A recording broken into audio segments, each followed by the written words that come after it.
Bismillahirrahmanirrahim. Assalamualaikum warahmatullahi wabarakatuh.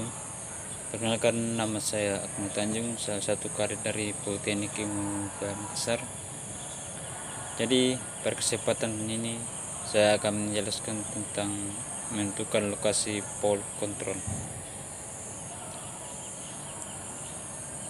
Jadi dalam sistem kelistrikan dan kontrol di kapal atau instalasi industri, pompa sering dikendalikan melalui dua metode, yaitu kontrol pusat atau central control panel dan kontrol lokal atau local control panel.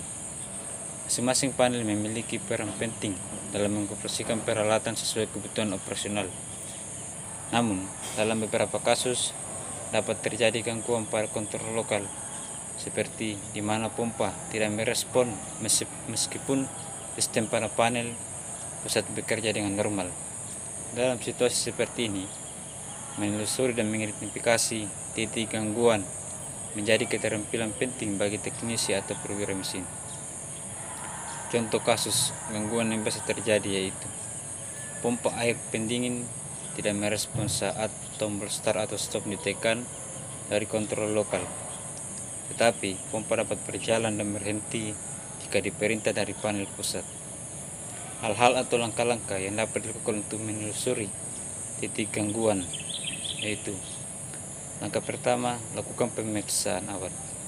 Identifikasi mode operasi. Pastikan selektor switch pada kontrol yang biasanya bertuliskan lokal atau remote berada pada posisi lokal. Jika posisi berada pada remote, maka kontrol lokal tidak akan aktif meskipun push button ditekan. Banyak teknisi yang sering melakukan hal sederhana ini. Langkah kedua yaitu cek tegangan masuk ke panel lokal. Gunakan multimeter untuk memverifikasi apakah panel lokal dapat mendapatkan tegangan kerja. Umumnya itu biasanya menggunakan 24 PDC untuk kontrol elektronik atau 110 PSI atau 220 PSI untuk kontrol analog. Dan telusuri dari sumber utama apakah kabel menuju panel lokal mengalami gangguan atau pemutusan. Jika tidak ada tegangan, maka besar kemungkinan yang terjadi adalah sekring putus, kabel kontrol terputus, atau terminal kendor atau berkarat. Langkah yang ketiga, lakukan pemeriksaan push button. Uji tombol start dan stop lokal. Gunakan continuity test atau tes kontinuitas. Tekan tombol dan lihat apakah ada aliran listrik yang terhubung. Bila tidak ada respon saat ditekan, kemungkinan push button rusak atau kotak internal aus tidak menghantarkan arus. Tombol stop biasanya normal close atau NC, dan tombol start itu biasanya normal open atau NO. Langkah keempat yaitu telusuri rangkaian kontrol. Lihat pada diagram kontrol atau skema, biasanya itu sudah disediakan. Periksa jalur dari kontrol, relay dan kontaktor atau PLC. Uji relay apakah koilnya menerima tegangan saat tombol ditekan. Jika menggunakan PLC, cek input status pada HMI atau Human Machine Interface atau secara langsung melalui modul input PLC. Kesalahan input PLC atau kerusakan modul input dapat menyebabkan tidak adanya aksi walaupun tombol ditekan. Langkah kelima yaitu cek jalur kabel. Gunakan continuity tester atau Megger untuk memastikan kabel antar terminal tidak putus. Dan perhatikan beberapa hal yaitu apakah koneksinya longgar, apakah terminal berkarat atau hangus, dan jalur kabel yang tergigit oleh tikus atau terkena air. Kabel yang putus tidak selalu terlihat secara fisik, tetapi bisa terdeteksi lewat pengukuran kontinuitas.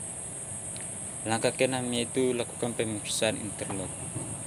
Banyak sistem lokal memiliki interlock seperti emergency stop atau stop, level switch, pressure switch, dan overhead sensor. Jika salah satu interlock aktif, maka sistem akan menghalangi sinyal kontrol dari lokal. Reset atau bypass atau sementara untuk uji jika diperlukan sesuai dengan prosedur keselamatan. Relay digunakan untuk menerima perintah dari tombol untuk mengaktifkan kontaktor. Switch digunakan untuk memilih antara kontrol dari pusat atau lokal, dan interlock itu digunakan sebagai keamanan sistem. Jika aktif, kontrol akan diblokir. Adapun peralatan yang dibutuhkan saat troubleshooting, yaitu multimeter, berfungsi untuk mengukur tegangan, arus, dan kontinuitas. Obeng dan tang digunakan untuk membuka panel, mengencangkan kabel, dan installation tester mengecek isolasi kabel, menggunakan senter serta lampu kerja untuk penerangan di ruang terbatas, dan diagram kelistrikan untuk referensi jarum kontrol. Adapun catatan yang penting sebagai keselamatan saat pemeriksaan, yaitu matikan catu daya utama sebelum menyentuh terminal terbuka. Gunakan APBD seperti sarung tangan isolasi, sepatu safety dan sebagainya. Dan jangan menyambung langsung kabel sebagai pengganti interlock. Dan jangan lupa lakukan dokumentasi saat langkah pemeriksaan. Jadi kesimpulannya adalah, gangguan pada kontrol lokal dapat berasal dari komponen sederhana seperti tombol rusak hingga kompleks seperti modul input PLC yang gagal. Penelusuran harus dilakukan berdasarkan arus logika, kelistrikan, dan dengan pendekatan sistematis. Kemampuan membaca diagram, menggunakan alat ukur, dan memahami prinsip dasar kontrol saat kontrol sangat menentukan keberhasilan troubleshooting. Jadi itulah sedikit penjelasan saya tentang fault control lokal. Sekian dan